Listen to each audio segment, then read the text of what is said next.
Hey guys, Wyatt here, the Coastal Agent. In today's video, I wanted to share with you, if you have one or more of these 4 items and you're considering selling it in the near future, this might be the absolute best market to do it in. So what are we waiting for? Let's jump in.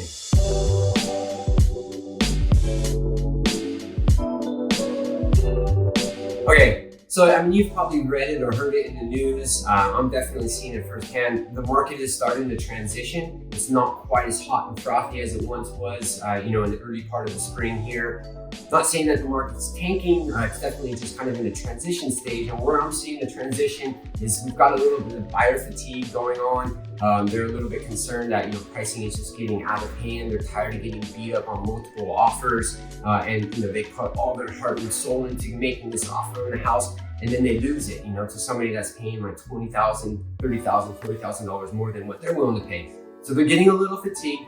So I kind of, before we get into the list, I kind of just wanted to explain that mentality, because that's the thing we kind of want to apply in this situation where, if you've got some of these things wrong with the house, this might be the good time to sell. Also has to do with your timing and things like that. So, in this, we still have a really low inventory market. So again, with these properties, to start off the list, it would be on number 1 would be location. I always say buy on location. So, if you're located backed up to a freeway or at a 4-way intersection, like a stop sign, or on a street that has speed bumps or a double yellow line, these are all indicators that there's going to be a lot of traffic, something that's maybe not ideal for kids to play in. So this is a good time to sell that property because we still have really low inventory rates. And so you're not going to see that much of the spread and what the discount is going to be for that property relative to the, the ideal house and the best lot in the neighborhood, that's on a quiet street with a bunch of families on it. You can see if a family is moving in,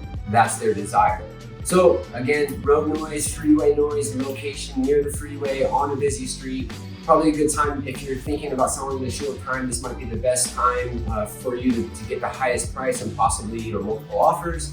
The other one is going to be functional obsolescence, and so there's a lot of different things about that. But mainly, let's say you've got a house in which a steep driveway to get up to it, or if the garage is below the living space, and so it's not really attached as far as getting direct access into the house, and you have to carry a full, all your groceries up a full flight of stairs. You can see where if buyers have the option, they would choose something else, so they're going to be less inclined to make that premium offer to a property like that.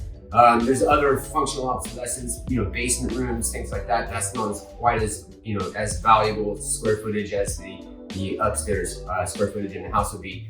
The third one is going to be, if you're too far, or if you have a far commute from like the downtown area, or walkability, that's going to be a huge factor. In this market, people are getting priced out of those metropolitan areas or places with walkability or close to their work.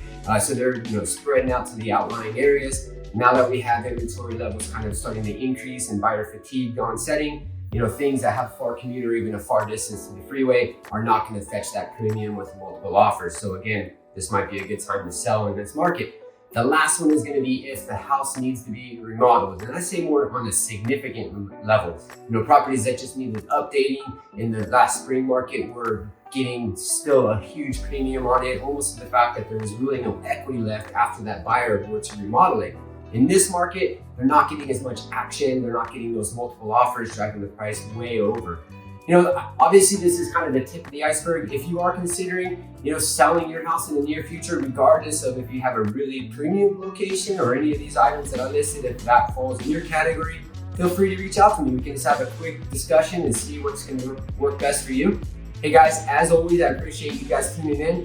Thanks so much. Make it a great day. Bye-bye.